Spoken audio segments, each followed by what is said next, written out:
Hello, everyone, and welcome to Spill the Pea. This week, we are exploring Parsha Vayeira.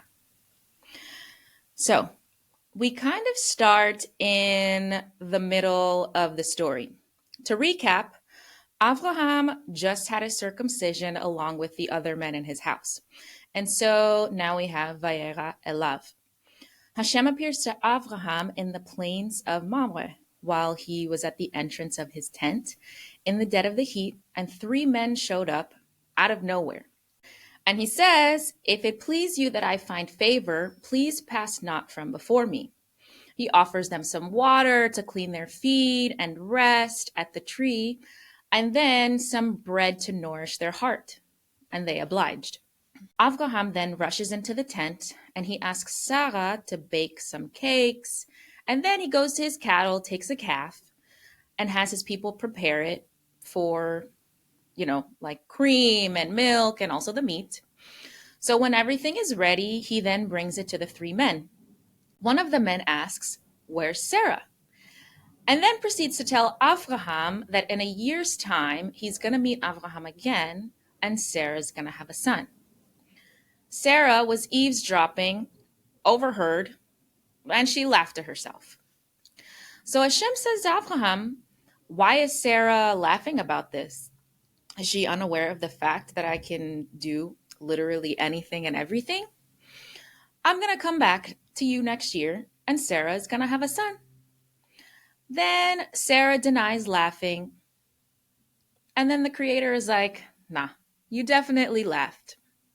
Our three guests get up to head towards Sodom, and Avraham politely walks with them.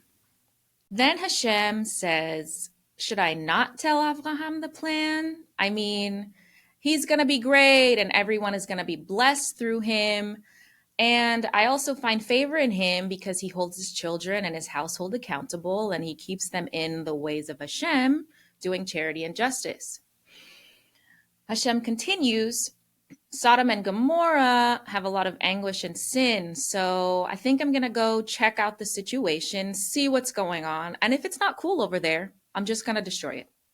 So the three guests started going towards Sodom, and Avraham was still standing before Hashem. Avraham was like, "Dude, you're upset about the sin of this place, but what if there's 50 aligned people there too? Are you just going to kill them also? Like, you're the judge, but aren't you also righteous?" And Hashem was like, okay.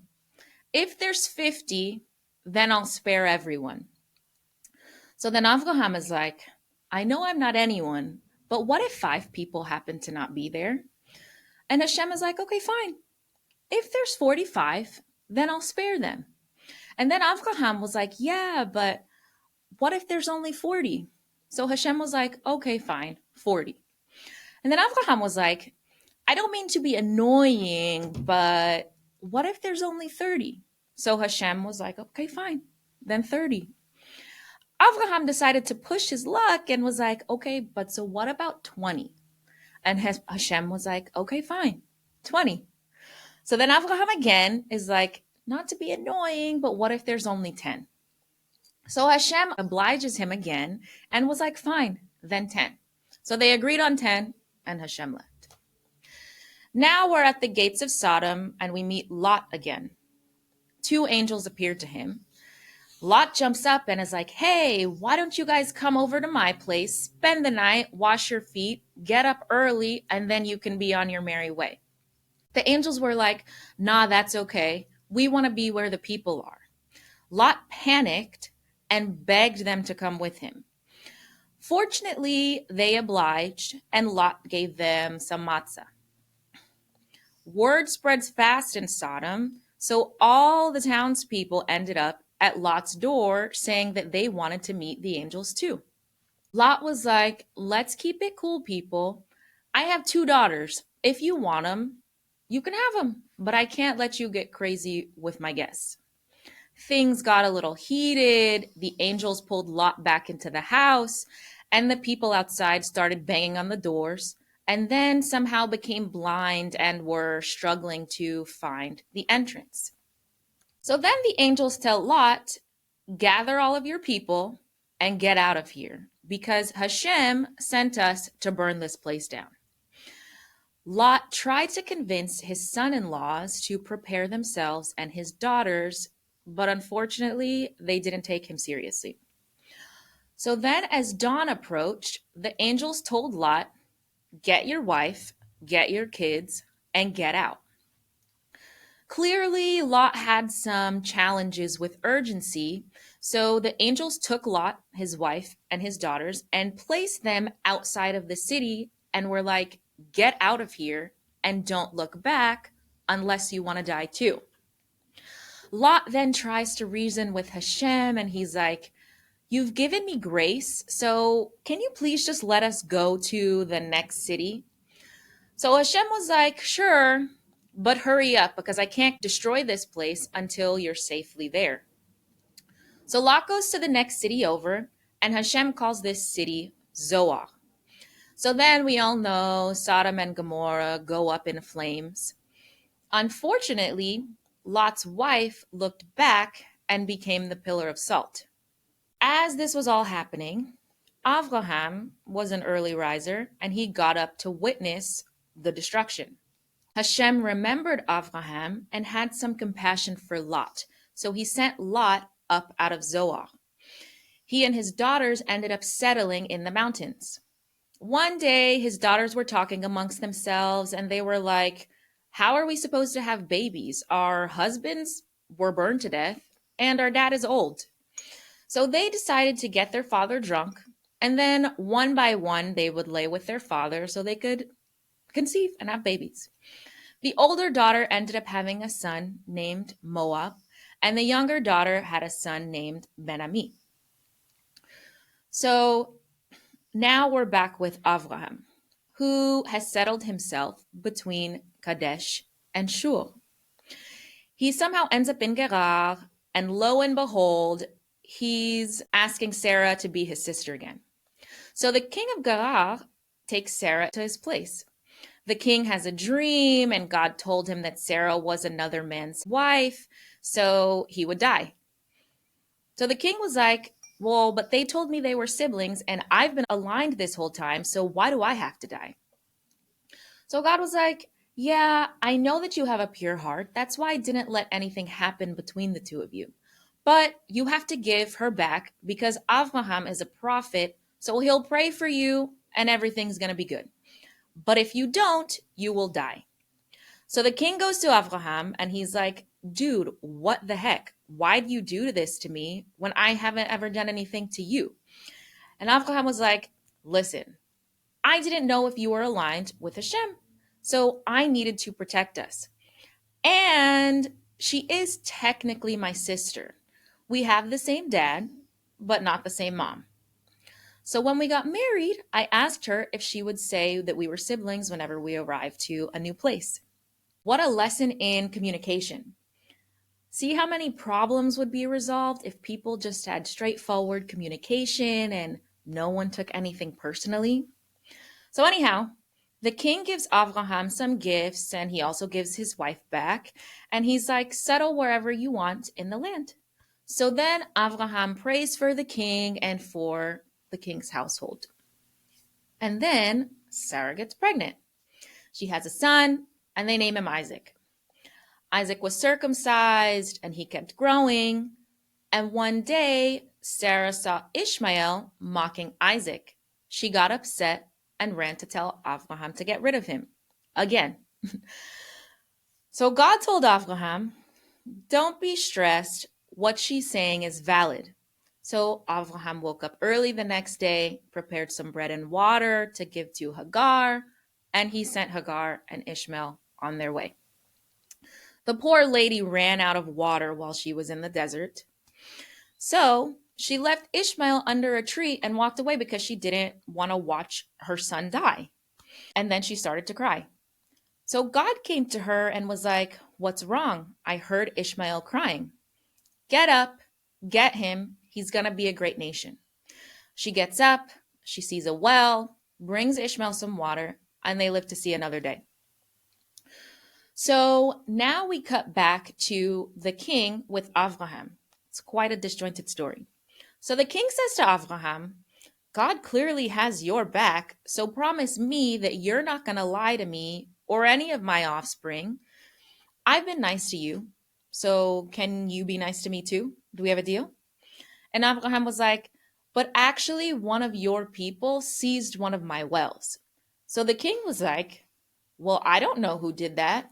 Why are you just now telling me this? So Abraham gives the king some gifts and they make a deal. Then Abraham does a little bit of traveling and God calls out to him. And Abraham says, Hineni, here I am. And God was like, take Isaac to the land of Moriah and bring him as an offering on one of the mountains. So Abraham took two young guys, Isaac, some wood, and traversed up the mountain. On the third day of traveling, Abraham saw the mountain. So they left the two young guys and he went up with Isaac and the wood. Isaac says, Abba, Father, and Abraham again says, Hineni, here I am. Isaac continues and asks, we have the fire and the wood, but where's the lamb? And Abraham says, God will see the lamb for himself for the offering. So then they arrived at the place, they built the altar, and Abraham tied Isaac up and placed him on the altar and was just about to slice him up. And an angel called, and he says, Abraham. And Abraham answered, Hineni. The angel was like, dude, don't kill your son. Now we know you're really aligned with Hashem. So Abraham looked up, he saw a ram, and he switched out Isaac for the ram. The angel came back and was like, because you have not withheld your son, now you will surely be blessed. Abraham returns to the two young guys at the bottom of the hill. Then we're given a short genealogy report on Abraham's brother, and the parsha is complete. Okay, so first of all, Vayeira, and he appeared. So just after Abraham had his circumcision, in other words, he detached himself from his physical urges, reactivities, Hashem appeared to him. So what does that tell us? Again, when we forego our instantaneous urges or our animal nature, we create the space and the opening for the Creator in our lives. So why are we told that all of this is happening in the dead of the heat? When the day is the hottest, the sun is the brightest. So we're to understand that because of Abraham's resistance to his urges, he was now experiencing the highest form of light, the highest connection to Hashem. So then the three guys show up and he offers them bread to nourish their heart. So what's this poetic business about? Bread is symbolic of spiritual learning, which is exactly why it states it will nourish their heart. So they're chit-chatting, and Sarah overhears them prophesying that she's going to have a baby in a year. Something interesting happens. Sarah laughs to herself. The Creator asks Abraham why she's laughing and if she doesn't believe in his miraculous abilities. And then Sarah denies laughing. So I'll let you sit with that one. Then something truly fascinating happens. We're almost given this insider peek at divine contemplation. Why is this incredible? Because it tells us that even our Creator takes a moment for the ruach, the breath, to settle, to think things through, to give space before action, because in that space we find grace. So we're in the midst of this divine contemplation, and Hashem says, I have cherished Avraham because he commands his children and his household after him that they keep the ways of Hashem, doing charity and justice. So what is it saying here? Because we can kind of get lost in it a little bit. So Hashem is saying that you will be favored if you stay aligned, connected to the Creator. These charity and justice words, a lot of things are poorly translated from Hebrew. So it's called tzedakah and mishpat in Hebrew. Tzedakah has been reduced to a limited meaning of charity. However, It's more about being ethical and compassionate and aligning righteousness with kindness. And mishpat is the structure, objective justice. So when we're told that Hashem favored Avraham, it is quite literally because Avraham found the balance between chesed and gevura, kindness and discipline. So when we hear about Sodom and Gomorrah, and we all know nothing good is going on there, and Hashem is like, screw it. I'm going to see what's going on there. And if it's not cool, that's it. And then we have this phenomenon. Avraham is wrestling with Hashem. So Avraham reminds Hashem of his own mercy, albeit annoying at some points, but he kept asking questions. The message here is that the Creator delights in our communication with him. The Creator delights in us being a part of the process. And even more importantly, whatever you're asking of Hashem, he's literally like, okay, fine. Literally every single time Avraham was like, but wait, there's more. Hashem was like, okay, fine. And it makes me wonder if Avraham had continued all the way down to one righteous person in Sodom, would the Creator have obliged him? What this is showing us is that even though Avraham is bold in asking, he still has the utmost respect for the Creator's will. Because no matter how hard the hardest parts of life get, we have to remember that our Creator always has our best interest at heart. So now we're at the gates with Lot, and we instantly can see the difference in his approach with guests versus Avraham's approach with guests. Avraham was calm, cool, and collected, and Lot was kind of anxious. And then he has the nerve to give them matzah? Avraham served bread. Lot served matzah? What's the connection? Avraham's connection to the Creator was more stable, more aligned. So the nourishment that he provided was more full and satiating. Lot's connection was a little spotty, not yet fully evolved. So although matzah does symbolize humility, it's not fully matured. And then something interesting happens when the townspeople get wild. Lot offers up his daughters. And I can just hear all the feminists going crazy that he wants to give away the daughters and not the men. The daughters represent the soft, unformed parts of our consciousness, innocence, untested thoughts. Lot is willing to surrender those rather than sacrifice the habits that he's already hardened into. Now, our dear Lot is having some issues leaving Sodom. Why do we care? Because Sodom is representative of our poor habits, our behaviors that are not elevated, our behaviors that don't leave room for the Creator to enter our lives. So then the angels literally bring Lot, his wife, and his daughters out. Lot begs Hashem to let him stay in the city next to Sodom. We get so used to our negative habits and negative tendencies that when we're being pushed to leave them, we go for the next best thing. The Creator was trying to give Lot massive fulfillment, but because Lot was so attached to his identity, to who he was, he didn't have the capacity to receive all that the Creator wanted to give him. And so what does the Creator do? Literally creates a spot for Lot's limited consciousness. Our Creator loves us so much that he's willing to give us what we ask for, even when he knows he can give us more. So let that sink in. The place that Lot ends up being is called Zoar. Zoar in Hebrew translates to a small or limited capacity. So where have you allowed yourself to settle into smallness because your anxiety caused you to believe that you knew better than the Creator did? So then Lot's wife looks back and then becomes like a pillar of salt. So when I originally read this, I was confused because I was like, aren't we supposed to be the salt of the earth? She was so familiar with fear and attached to her identity that she became stuck in this. We've all seen one of those old, crusty salt shakers that's become stiff. We can either be the pillar of stiff salt that beholds fear and becomes it, or we can be a preserver of alignment. So now we find ourselves with Avraham, and he has settled between Kadesh and Shur.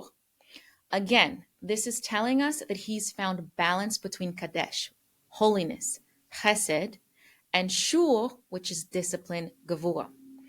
So again, we find ourselves in a situation where Abraham is calling Sarah his sister. The difference is that this time it's coming from a place of balance and not a place of fear. The difference isn't the action, it's the consciousness underneath. Fear based behavior comes from scarcity and panic. Integrated behavior comes from awareness and choice.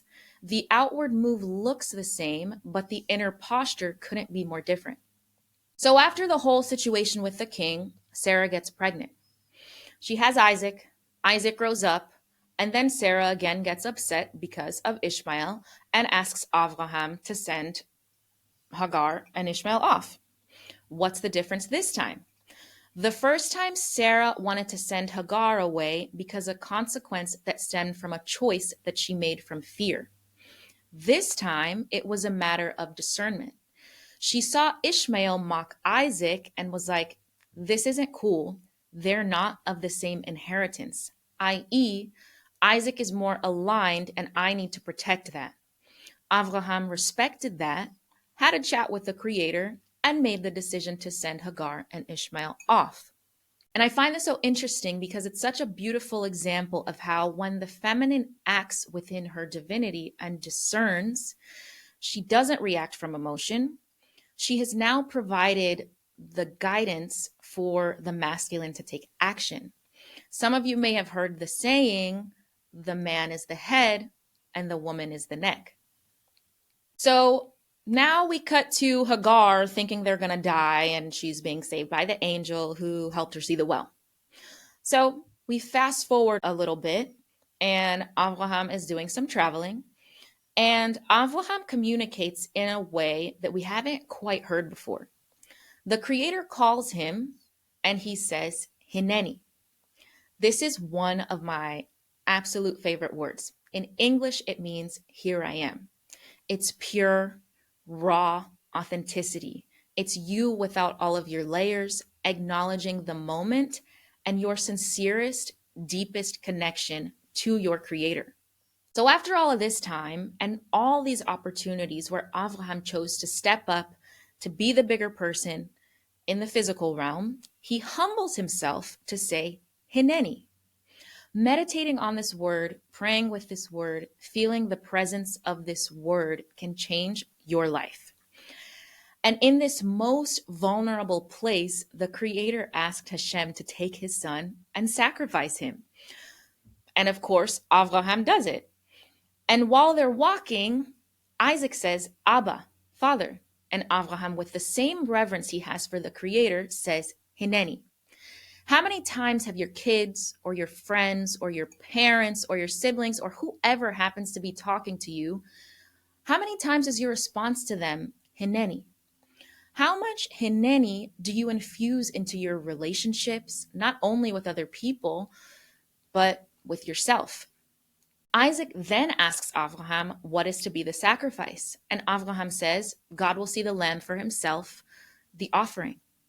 Avraham didn't tell Isaac that he would be the sacrifice. Avraham didn't even acknowledge any connection to knowing the sacrifice. This was a silent hope that the Creator would choose differently, while simultaneously choosing to go where he was led. The sacrifice of Isaac is far more than Avraham showing his willingness to kill his son for Hashem. The first thing Avram was told by Hashem was Lech Lecha. Leave everything you know, leave everything you are. Traverse the earth so that you may find yourself. Avraham went through so many challenges, all the while maintaining a pretty flawless record of humility. And then we're told that he needs to kill his son? But what is Isaac really? Is Isaac representative of his son? Or is Isaac representative of his inner child? Is Isaac representative of Avraham finding himself? The little boy in him that was naive, afraid, felt too small to make a difference. Avraham's journey culminated at the point where he was willing to offer up the part of him that he had been all along. Lech Lecha was the command to go inward. Our innermost point is the little girl or the little boy that exists within all of us. It was the first point at which the Creator placed us on this plane before we were tainted by our family, our culture, and society.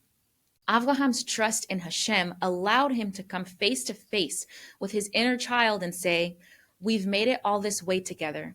I love you and I'm grateful for you, but it's time for me to let you go." But are we really supposed to let that part of ourselves go? When we come face to face with that little girl or little boy living inside of us that has always been there waiting for us to say, Hineni, we finally show them the attention, the compassion, the love, the humility that they need. We give that little girl or little boy inside of us the presence they deserve. And the Creator comes and says, wait, don't hurt them, don't leave them. This part of you is the most precious, sacred part of you. Vayeira is laced with humble deed after humble deed after humble deed. I mean, we really can't get more humble than Avraham. But maybe the lesson isn't to compare our depth of humility as much as it is to show us how obedience has a positive effect on our lives. And a lot of people have an issue with that word obedience. And maybe it's because of how it's normally been used. But remember, in that obedience, Avraham questioned the Creator. Humility and obedience aren't about blindly doing whatever you're told. Obedience can mean asking hard questions and sometimes doing the opposite of what you're told so that then you can choose yourself the path. The Creator doesn't want mindless actions that become habitual because we're told that we're supposed to. Our Creator wants Hineni.